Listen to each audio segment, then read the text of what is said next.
Good evening. Is the mic working? Can you guys hear me? All right, okay. I can't hear myself, but I'm trusting you all. My name is Antonio Reynoso, and I'm the president of the greatest borough in the city of New York, which is Brooklyn, first and foremost. And it's so nice to have you all here today. And we're here today to talk about the way that literature can connect communities. And I think there's no better place to have that conversation than in this amazing Brooklyn institution, the Center for Fiction. Let's give them a round of applause for having us all.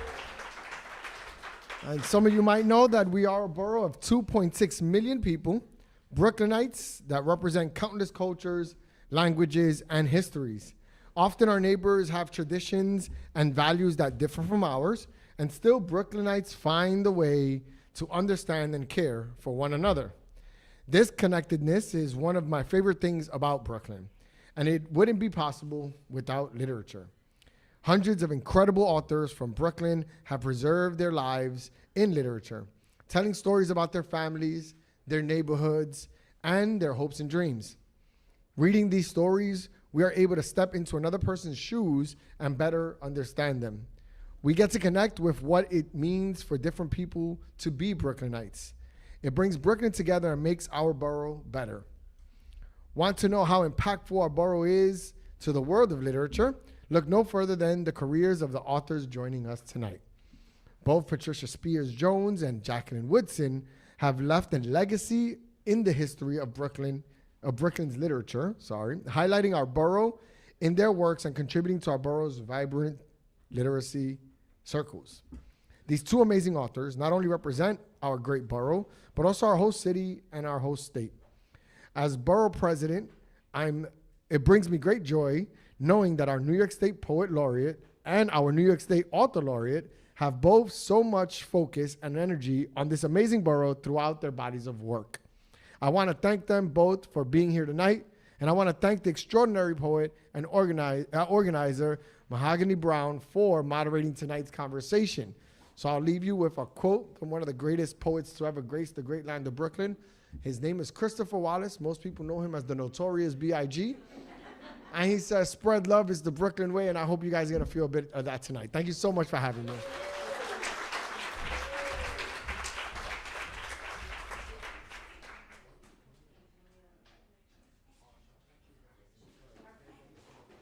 Sorry, I got excited.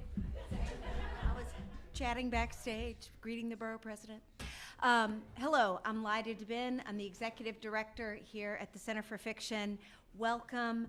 Very brief comment from me today so that I can hand the mic over to our friends at the Writers Institute.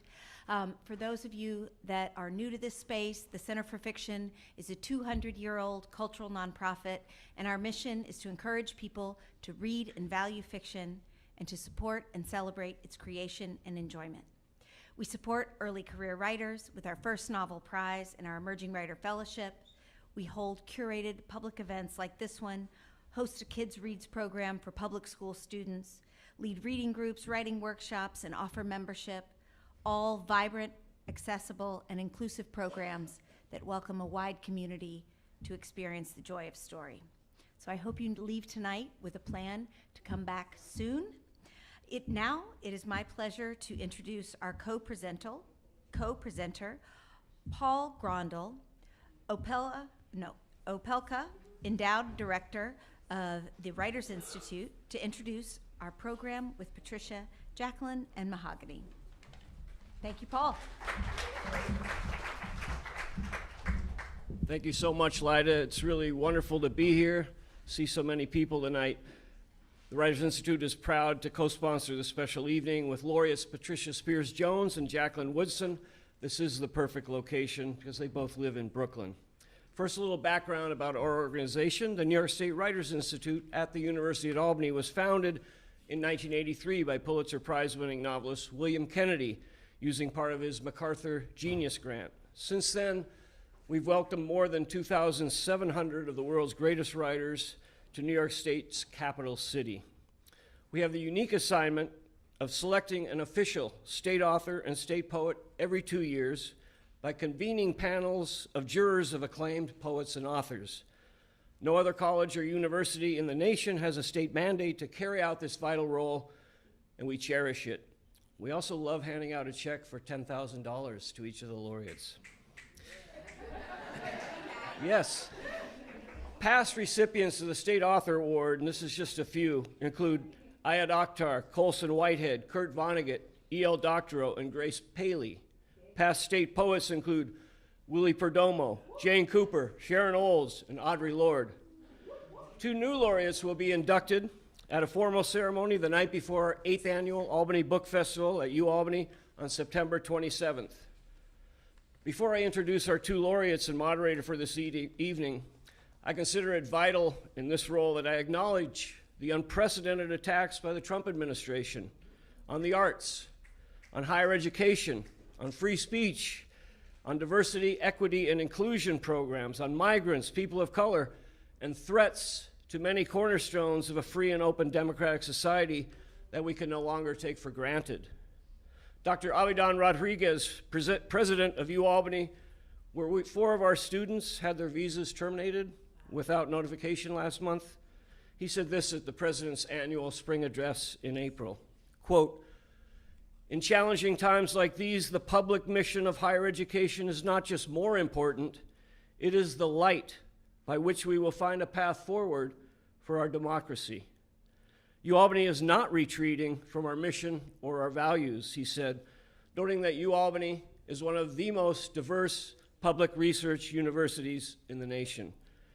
And he concluded, "We are an engine of opportunity for everyone. Inclusive excellence is a core part of our identity. This is who we are," end quote. I also want to quote from the induction ceremony of state poet Audre Lorde in 1991 at the Legislative Office Building in Albany, as Governor Mario M. Cuomo presided. I covered the event as a reporter for the Albany Times-Union, and Ms. Lorde ripped into national political priorities that placed the buildup of weapons ahead of feeding starving children.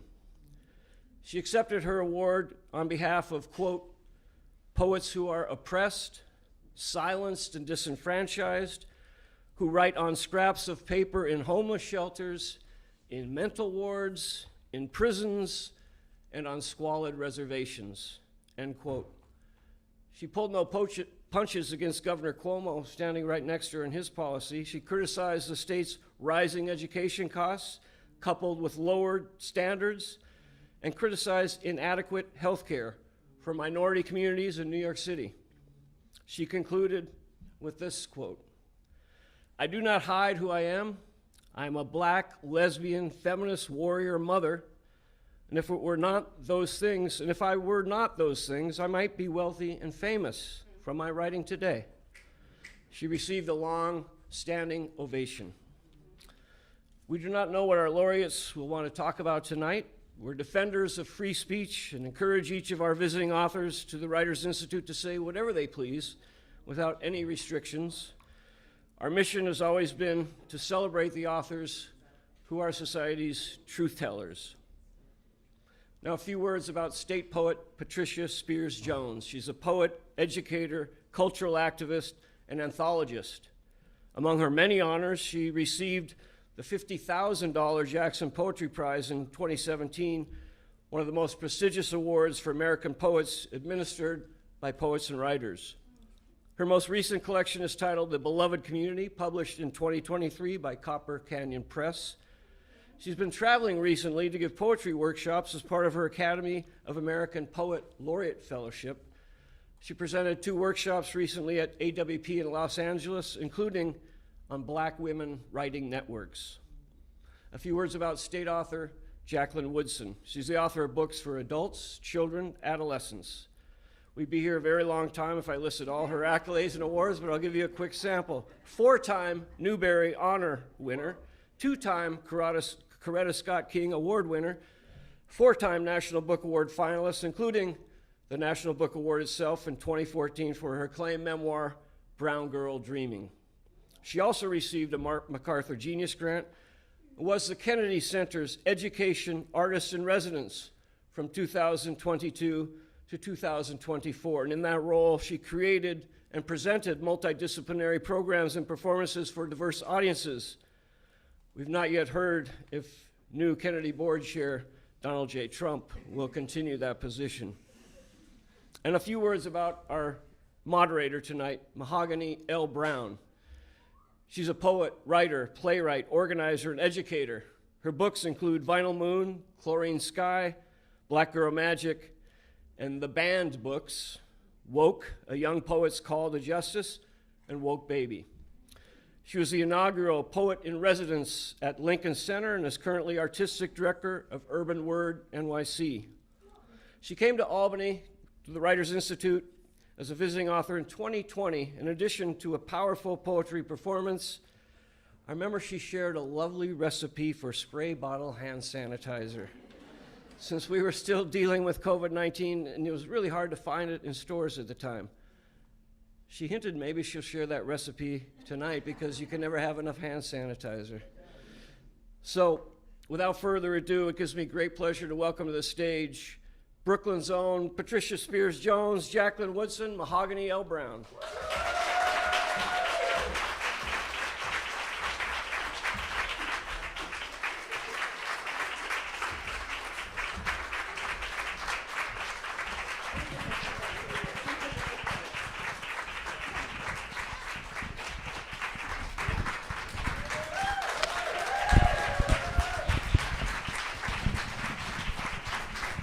Right?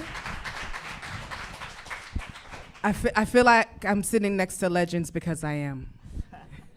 I am. We are sitting amongst the greatest of our literary beacons here in Brooklyn, New York.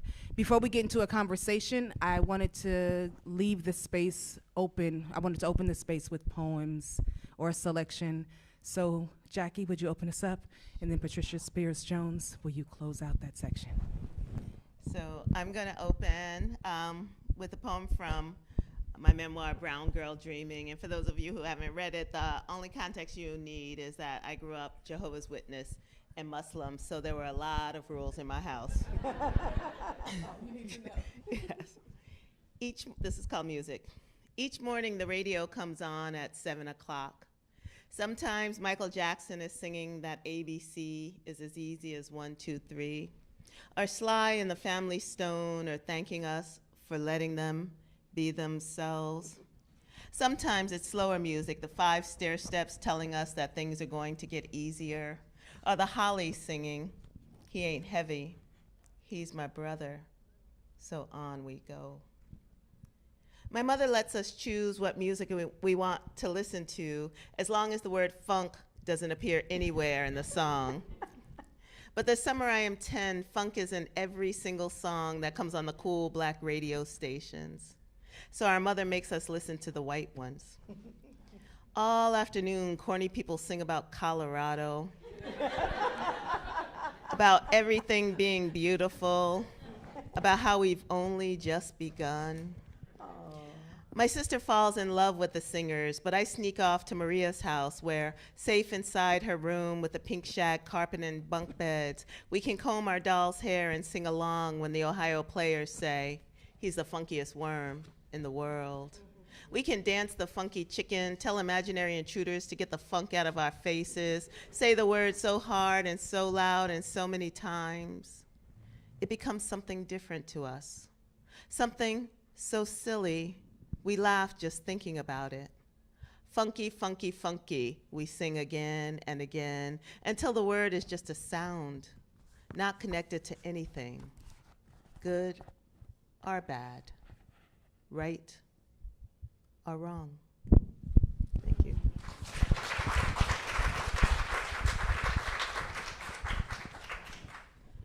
Okay, so I am originally from Arkansas, and I've been in New York for about 50 years. And I've been in Brooklyn about half that time, and I moved to Bed-Stuy, and it has changed a great deal since I moved there in the early aughts. Morning glory.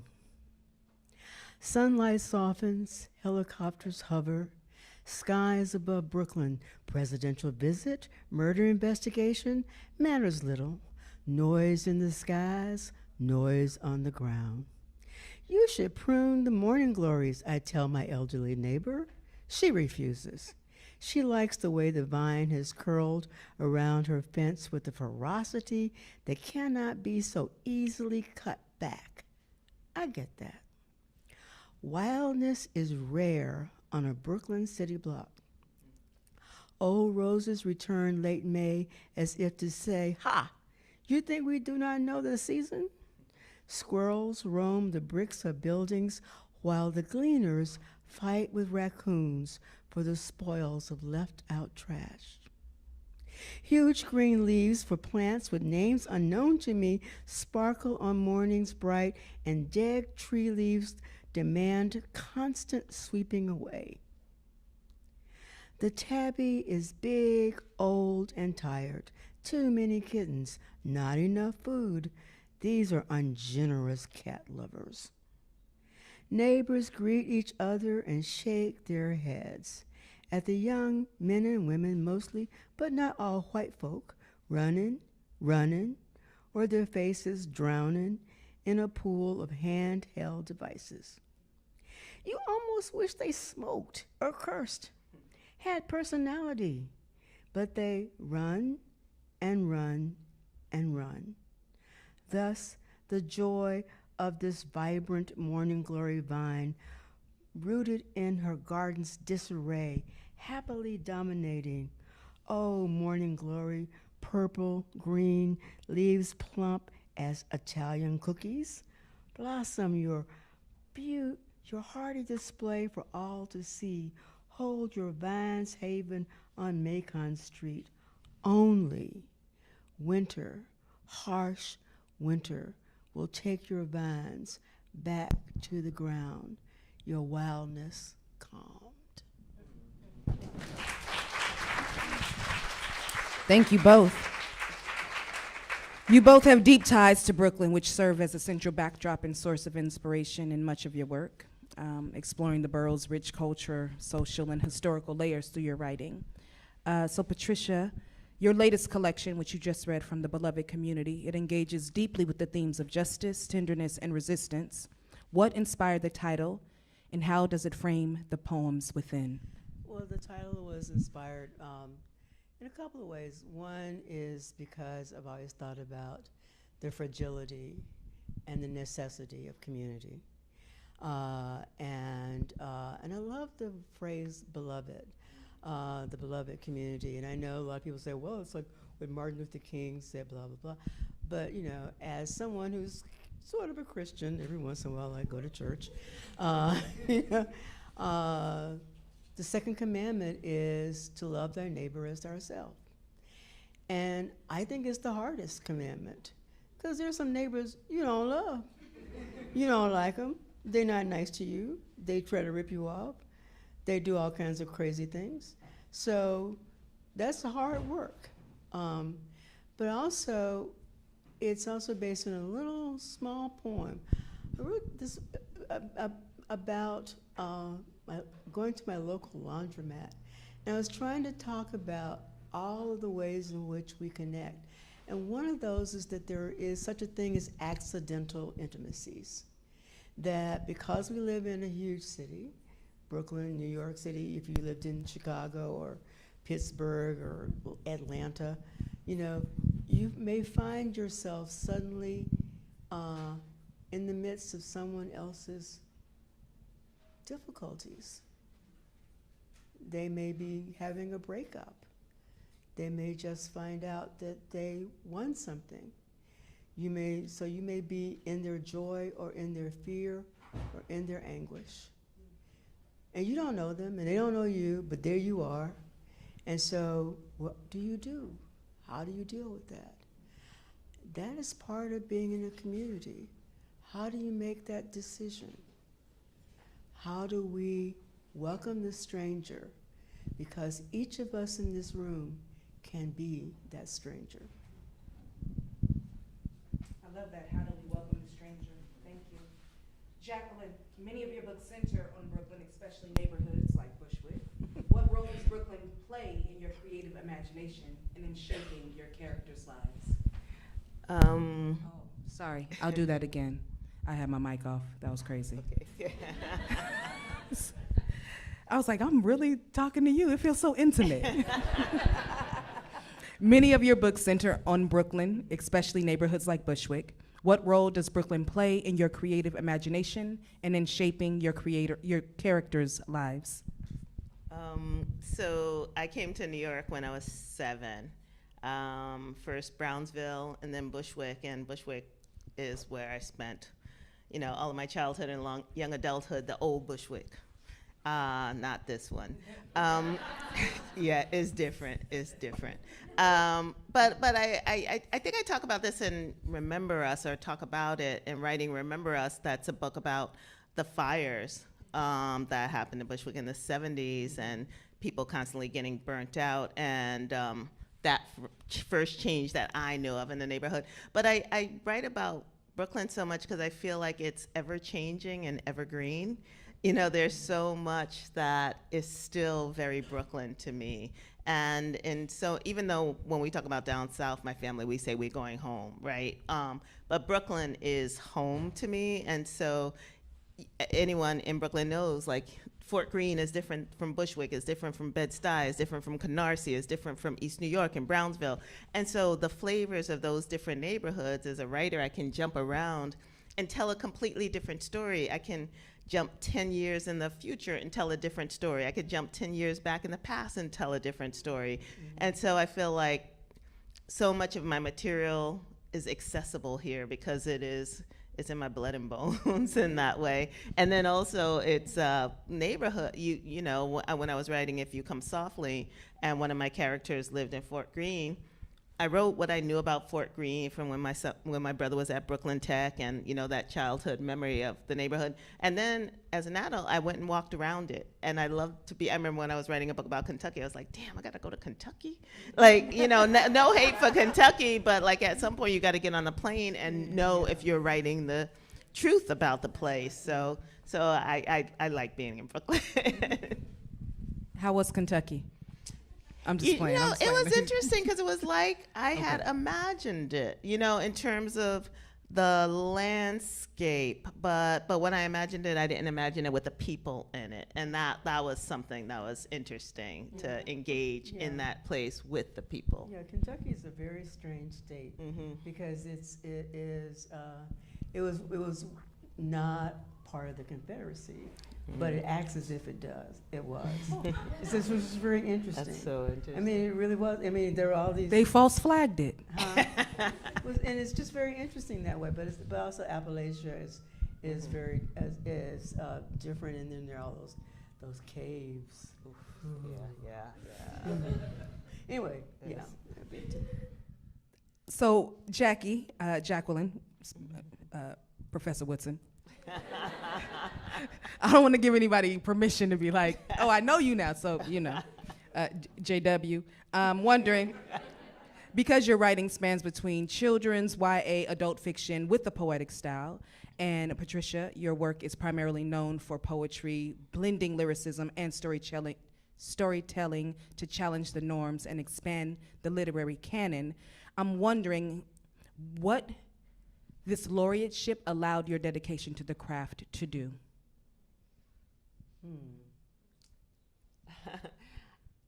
I think I would say it was quieter for me. A lot of people I don't think even knew that I was New York State Laureate. I think one thing that I felt was a sense of ownership to the state that I've always felt, but in a broader sense of the word. And it was always great to go into schools and say, I'm the New York State Writer Laureate, and kids are like, wow, what's that? But just to have this sense of saying, I go around the state and I talk about writing, just like when I was ambassador, I went around the country and talked about it, and I represent New York. And I think because I have such a deep love for New York, I feel like I sit comfortably in this position. I'm gonna have a hard time giving it up. So. Yes. I'm not giving mine. I'm keeping my crown. Not really. But for me, it was I think it's easier for the poet laureate because people are used to the phrase poet laureate. although I'm the New York State Poet, not Poet Laureate. And I looked at what we were supposed to do, and then I realized there were all kinds of things that I wanted to try to do. And then people offered me a lot of things that I would never have done. I am now a Doctor of Humane Letters from Hartwick College because I'm the New York State Poet.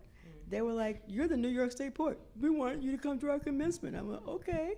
And so it was kind of amazing. I mean, I have like the stole and everything. I would never have gotten that if I wasn't the New York State Poet. But I had a chance to do things like be part of a convening at Bedford Hills facilities, because Marymount College and Bedford Hills have a collaboration where inmates can get a degree in 2 or 3 different things. And they, once a year, they bring the Marymount College students and the inmates together at Bedford Hills. I hate prisons. Understand this. I hate prisons. So for me to get up at 5:30 in the morning to make a 7 a.m. thing to get to Bedford Hills took a hell of a lot out of me because I hate prisons, but I wanted to be there for those women.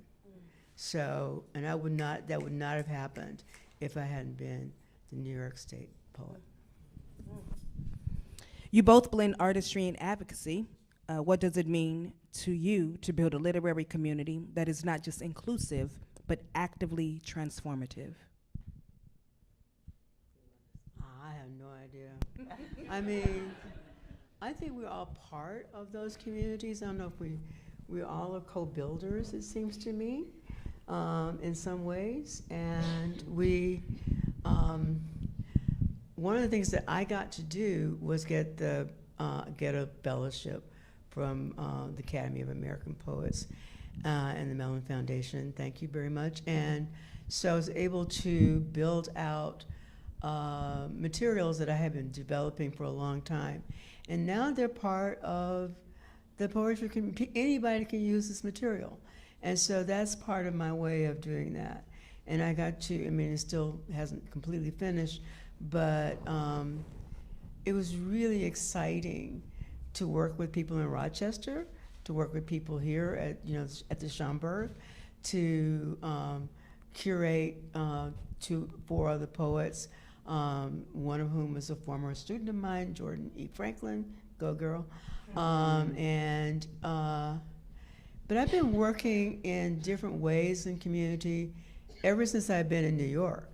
So, and one of the things I want to, this is a shout out for New York City and New York State, because I've been in other places, so I know. We work and help each other as much as we can. We really do. There's lots of competition, blah, blah, blah, blah, blah. But when it comes down to it, you can go into almost any poetry space and feel welcome here. There are places in this country where that does not happen.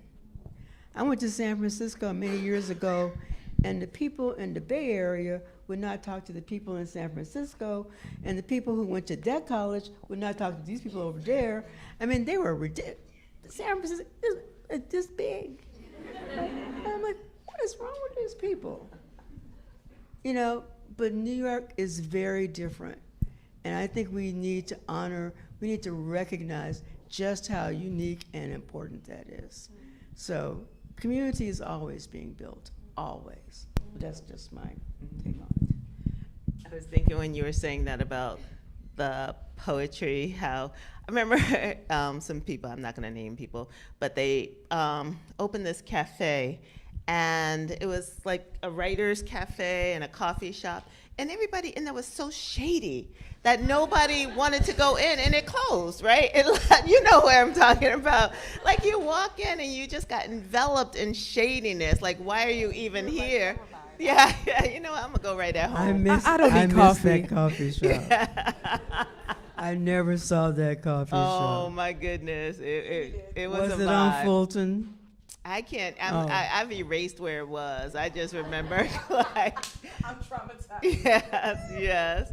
And I think I was such a kind of. I was still like a kind of trying to find myself as a writer and looking for writing communities, and especially writers of the global majority, and thinking, okay, this place is predominantly Black and brown. I'm gonna go in here. I'm gonna find my people. We're gonna start doing writing workshops. I think I know what cafe it is. It did not happen. It did not happen. I think I read there, and the people in the back were making out. That was probably your spot. Everybody was so much cooler than we were. But I do think I feel like I definitely have an intentionality to my community building. Just because I've never wanted to do this alone, and I never wanted to be the only one doing it. I mean, I think that's why I built Baldwin for the Arts, because I'm like, I want to have a place where young people can take my place. I'm not going to be doing this for always, but also in terms of thinking intergenerationally, like really loving that kind of energy around. I was with my daughter and her girlfriend and their friends, and and it's not only, they're all in their 20s, early 20s, but it's not only super entertaining because of the tea you get to hear. I love, especially around the poly stuff, I'd be dying because ain't nobody. I know they think it's new and they think their hearts ain't supposed to break, but so I know it's fabulous. But also in terms of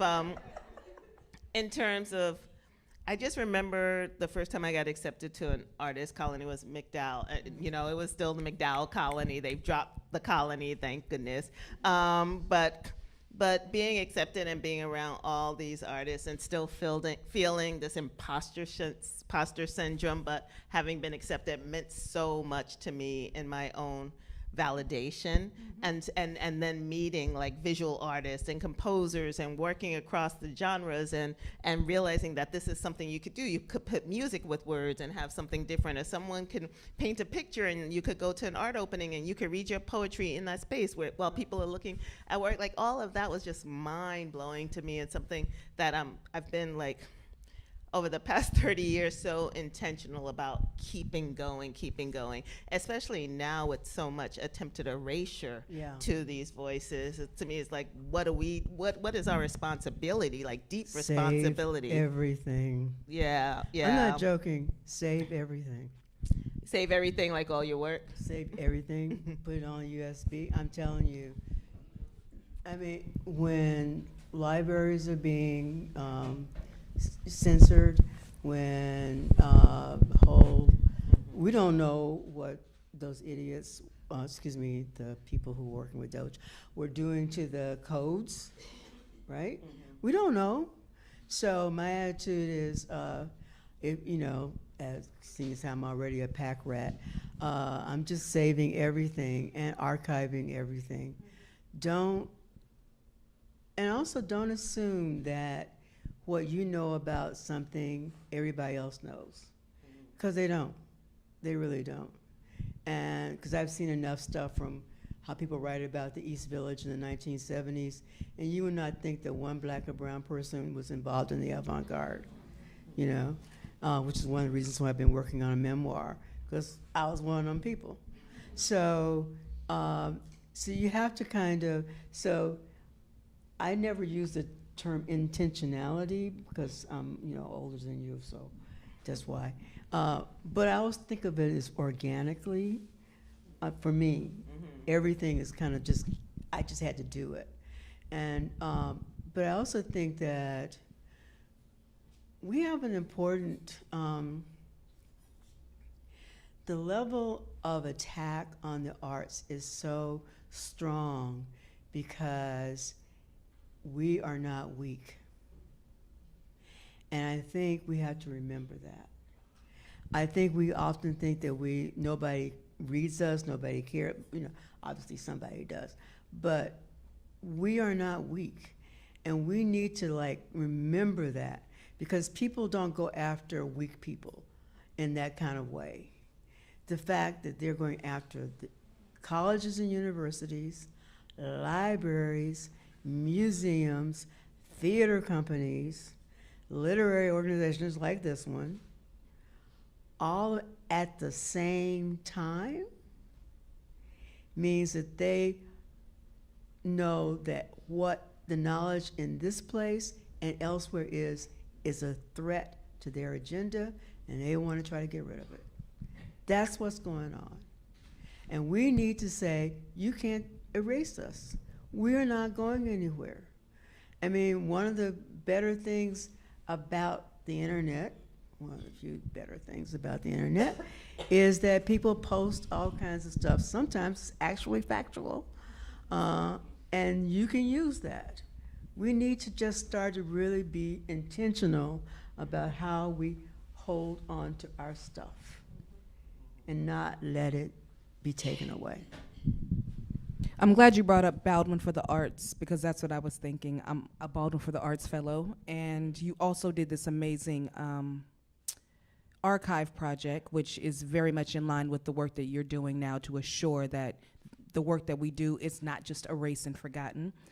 So how, because of these developments from DEI initiatives and the rollback, how has this influenced your creative expression and the themes exploring your work? Or has it? Oh, that's so funny, because when you said work, I was like, work. Which work? You know, creative work, critical work, you know, public work, you know, political work. I think, like what Patricia was saying, like I'm so deeply intentional about holding, like the Elders Project was all about, let's get these stories, let's record these stories, let's write these, like let's get these stories somewhere online, and also let's keep copies of these stories. Let's get the ephemera without being extractive to the community. Like, how do we do that? And because the elders are dying, you know, and they won't be here to tell their stories. And so many of them, because of trauma, have not told their children their stories, right? So there's all of that. But like even Ellery Washington, who he went back. So I had 10 writers go around the country and gather oral histories from folks like Jay Wortham did Queers Along the Waterlines, Caro de Robertis did, you know, Queer Folks on the West Coast, Denise Froman did, you know, Butch Lesbians of the 70s. Like everybody was, Renee Watson did Black Folks in in the Pacific Northwest. My brother was like, both of them? And I was like, shut up, there's so many. But you know, and one of the people Ellery Washington interviewed when he was doing the Black Towns of New Mexico was his mother, who ended up dying 8 months later. And you know, he has all this footage of her speaking and telling stories and the photos. And I think this is our everyday, right? You know, not only are they attempting to erase us, but we don't always live that long. So like gathering these stories of the people in your lives was really important to me. And that project started in 2020 when I was like, what's happening here? Not only are people dying, but something's happening with our culture, you know, and like, what am I gonna do? But yeah, I definitely think, for me, the way I feel like I can be in control of a thing is to do something. I don't know if that's the Aquarian part, yeah. But like, both are Aquarian. On top of everything else. But it's like, let me get there, let me do this, let me figure out what my agency is in this moment, and otherwise there would just be despair. And I think too that we, you know, I don't know how many people in the room know of the poet Akilah Oliver, but she's a great poet, and she died without a will. And the fact that she didn't leave a will meant that for a couple of years her family had no idea what to do with her writing. There was conflicts about that. Akilah was queer, and so they were having some issues around that. They finally kind of let that go, thank God. And so, but it catalyzed, I mean, Rachel Levitsky and some other people who found her body and notified the community, you know, started to talk to especially women, because we were like the last people to take care of ourselves.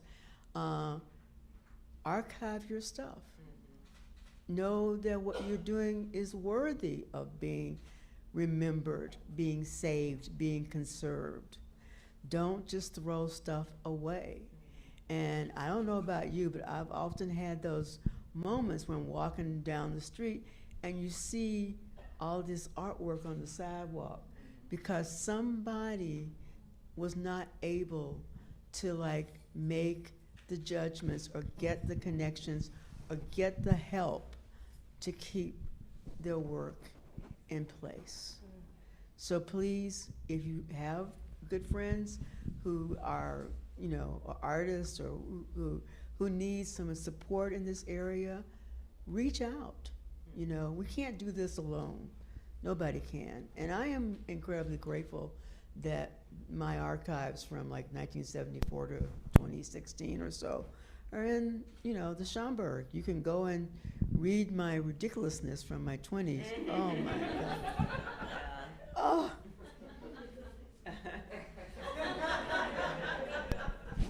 You know, mine are at the Beinecke, and when we were archiving it to sell to them, I said, I started going through my 20s. I was like, nah, we could hold on to this for a while. This doesn't, I'm like, let's tape this box right up and put it in the garage, and after I die, then y'all could take this one. But yeah, there was some stuff that I'm like, nah, we good. Excellent. So you've given us tips. We have 5 more minutes. And if there is one question from the crowd, one lucky person, let me know. But for the students here, and of course, you know, students of life, how did you develop your voice, and what advice would you give to writers who are trying to find theirs? You just talked about archive. You talked about poems that you're not looking at anymore. I think that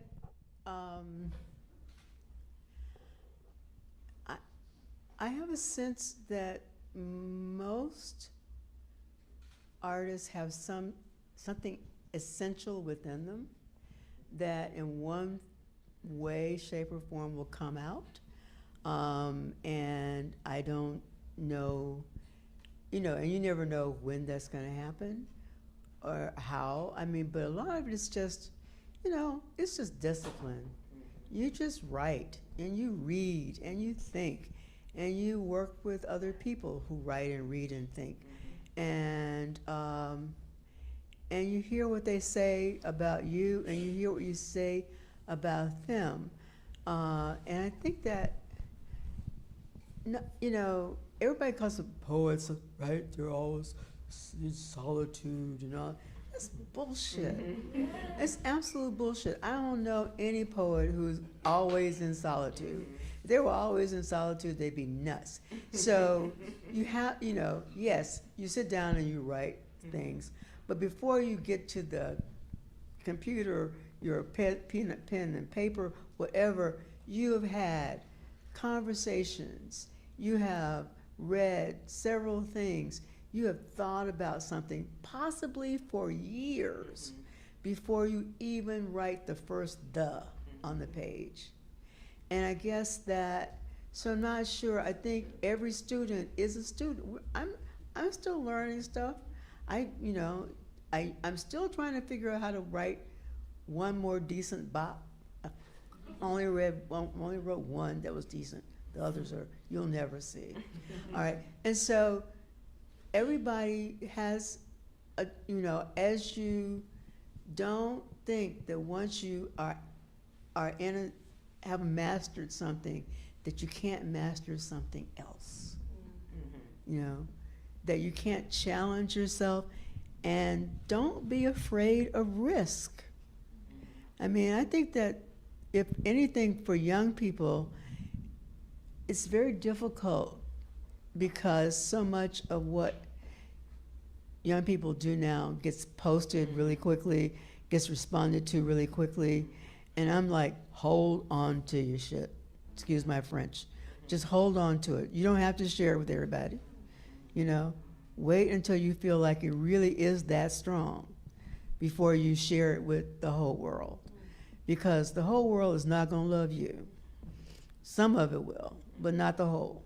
So, and allow yourself sometimes to just not do well. Because no, I mean, I wish I was a genius, but I ain't. She is, but I'm not.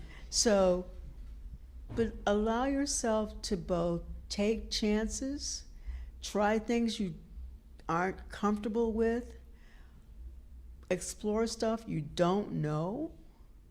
You know, I'm not one of those, write what you know. If I already know it, why I gotta write it? So that's kind of my attitude a little bit. But just, and sort of read outside of your comfort zone. I mean, I don't write speculative poetry and stuff like that. But my good friend Akua Leslie Hope does. So every once in a while I read stuff by her and she's like amazing. I couldn't write that. I don't want to write that, but she does. And I have great respect for her because of that. We need to be able to not be afraid of other genres and other cultures. One of my favorite poets is the Polish guy. I never can say her name correctly, and I'm not going to try to right now. But she won a National Book Award. Well, she won the Nobel Prize. Yes. Thank you. I can never say her name right. Anyway, she's one of my favorite poets. You don't tie yourself down. Allow yourself. I have to do a thing in a week or so from now about Maya Angelou, and I keep thinking about the whole idea of the caged bird and the idea of cages, and she obviously was dealing with Dunbar and stuff, and I'm thinking about the idea that we sometimes allow ourselves to be caged. Don't do that. I mean, I don't tell people kind of what to do in their lives, but that's the one thing I will say. Do not close yourself off. Only close yourself off from people who will harm you. Those you ought to know. Sometimes we don't. We're going to end with you, Jackie. Oh my goodness. I always tell very young kids that I heard when I was young that if you've survived kindergarten, you have enough to write about for the rest of your life. And I totally believe that. But I just have to echo Patricia around, the fearlessness needed to tell stories. And it's a very hard time to be fearless because of what Patricia said, because, we have the internet. We came of age before the internet. And not only did we not, we were building our writing muscle before that. And so like today I went on to Instagram and I was on it for 15 minutes. I'm like, okay, that's a bust. My mind is mush now. Like I can't get back to writing. Like, and I could feel the way it destroyed my writing vibe. And it used to be that when you got to a really hard place in your writing, you had to push through it. And it's like, nah, I'm gonna shop online now. Like I'm gonna go check my DMs, right? There's always this way you get to that wall now, and you're like, I'm gonna just go around it. Yeah, and I think that's the discipline that one has to have to be able to unplug, like really unplug and unplug from all the stuff that's keeping one from censoring oneself. That comes with the internet, right? So am I gonna get canceled? People gonna hate this? Am I gonna put it up there and it's gonna be trash? Like, and so all of that noise has to be, I used to say, just lift your head from your navel, right? But it's so much deeper than that now. It's not even about navel gazing. It's about the noise and turning that off. And I do think my friend Lena just came back from a 10-day silent retreat, and I was like, that's what I need. I just need to turn everything off so that I can reset. And I think it's a good way to get back to the finding of one's voice. The voice, like Patricia said, is there. It's just, how do you get it, out of your head, down your arm, and onto your page. Thank y'all all so much. Please make some noise again for Jacqueline Woodson and Patricia Spears Jones. Yeah.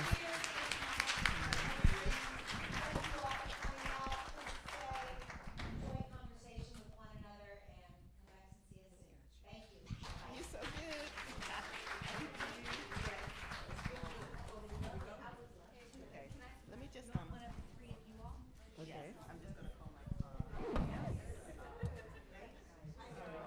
running away.